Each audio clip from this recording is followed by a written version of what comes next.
स्वागत बा आप सबके हमारे यूट्यूब चैनल पे। तो हम आज बहुत ही सुंदर एक भसुर के गारी गीत लेके आयल बानी। तो सुनी लोगिन, अच्छा लगे तो हमारा वीडियो के लाइक सब्सक्राइब कमेंट जरूर करे लोगिन।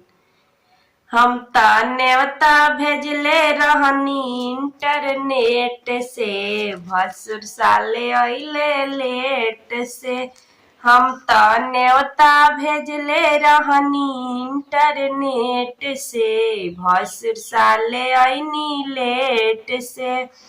एक तकरार कैनी सोने के गहनावा, एक तकरार कैनी सोने के गहनावा।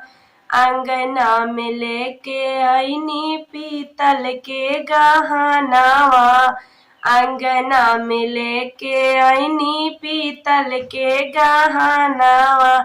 तो भैया मार के भगावइन के लाठी से, भसुर साले आईनी राती के।